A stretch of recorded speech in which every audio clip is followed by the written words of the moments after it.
প্রায় 11,000 কোটি টাকা স্বাস্থ্যসাথী কার্ডে খরচ হয়েছে। কত? 11,000 কোটি টাকা।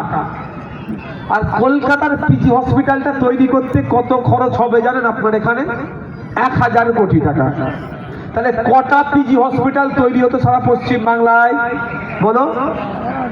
11টা পশ্চিম বাংলায়, 11টা জেলাতে 11টা পিজি হসপিটাল তৈরি হয়ে যেত। তা না করে স্বাস্থ্যসাথী কার্ড কেন ধরিয়ে দিচ্ছে? ওখান থেকে যা দুর্নীতি হচ্ছে ঘাট হোকাট করতে করতে কালীঘাটে যে পৌঁছে যাচ্ছে। এই রাস্তা আমরা বন্ধ করব। আমাদের বক্তব্য কোনো কার্ডের দরকার নাই। সংবিধান আমার মৌলিক অধিকারের মধ্যে পড়েছে। আমি অসুস্থ, সরকারের কাজ হচ্ছে আমাকে সুস্থ করে তুলবে। আমি কেন কার্ডে হাত দেবো? আমি অসুস্থ হয়েছি, আমি হসপিটালে যাব, সরকার আমাকে সুস্থ করে তুলবে। এই সিস্টেমটাকে আবার আমরা ফিরিয়ে নিয়ে আসবো। যদি সিস্টেম চালানোর দায়িত্ব আমাদের হাতে আপনি তুলে দেন, তাহলে আমি কি করবো? দাদা আমি পারবো কি? বলো। আচ্ছা আপনাদের পেশা কি ভাই?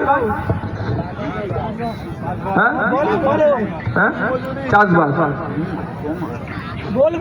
এখানে একটা পয়েন্ট আছে, মন্দির মসজিদ নিয়ে ধর্মীয় রাজনীতিকরণের প্রতিবাদে এবং প্রকৃত উন্নয়ন, শিক্ষা, স্বাস্থ্য, শিল্প, কর্মসংস্থানের দাবির লক্ষ্যে আমাদের অধিকার সভা। বাস্তব তো সরকারের কাজ কি মন্দির মসজিদ তৈরি করা? মন্দির মসজিদ কারা করবে? ধার্মিকরা, মানুষরা, হিন্দু মুসলমান নির্বিশেষে। এমন ঘটনা প্রচুর আছে। মুসলমানদের মসজিদের দূরে মসজিদ যেতে অসুবিধা হচ্ছে, আমার হিন্দু ভাই জায়গা দিয়ে দিয়েছে। এমন অনেক ঘটনা অহরহ আছে। দাহ করার মতো জায়গা নিয়ে হিন্দু ভাইয়ের মুসলমান এসে শ্মশানের জায়গা দিয়ে দিয়েছে। এই ঘটনা প্রচুর আছে। ইভেন আমি এটা বলছি, ওয়াকফ করেছে হিন্দু সমাজের মানুষ, মুসলমানকে জমি দিয়েছে, ওয়াকফ করে দিয়েছে, যা তোরা এখানে খাবি।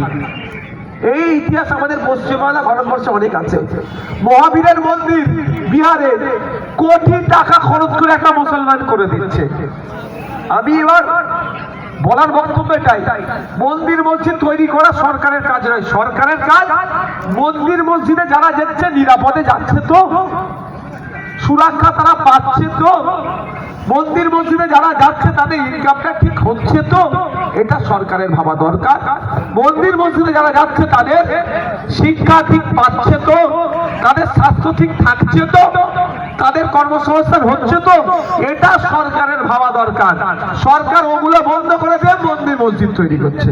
যদিও পশ্চিমবাংলার সরকার মসজিদ করেনি, আর ওরাতে করতেও আমাদের দরকার। কারো দরকার আছে নাকি? এই সরকার মসজিদ করে দিক, কেউ চান আপনারা? আমি ভাই চাই না। আমি কেন চাইবো ভাই? সরকারের ওটা কাজ নয়, আমি কেন ওটা করতে বলবো? সরকারের কাজ হচ্ছে মসজিদে যারা যাচ্ছে তাদের ইনকাম যাতে বাড়ে তার ব্যবস্থা করা। এখানে যারা কৃষকরা আছেন সবাই মন্দিরে যায় বা সবাই মসজিদে যায়, এরকম ব্যাপার নেই তো। কেউ মন্দিরেও যান, কেউ মসজিদেও যায়। কৃষকদের মাসিক গড় আয় বাড়ালেই তো সরকারের আসল কাজ হবে।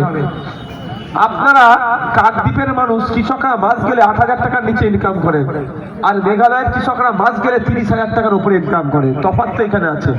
সরকারের কাজ মন্দির না তৈরি করে কৃষকের ইনকামটা বাড়ানো, সে কাজ সরকার করেনি।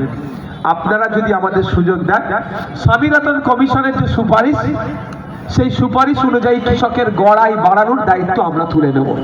আমি একটা উদাহরণ দিয়ে আমি ছেড়ে দেবো এই বিষয়টা। আপনারা কি কি চাষ করেন? ধান বাদে বলেন আর কি কি কি সবজি?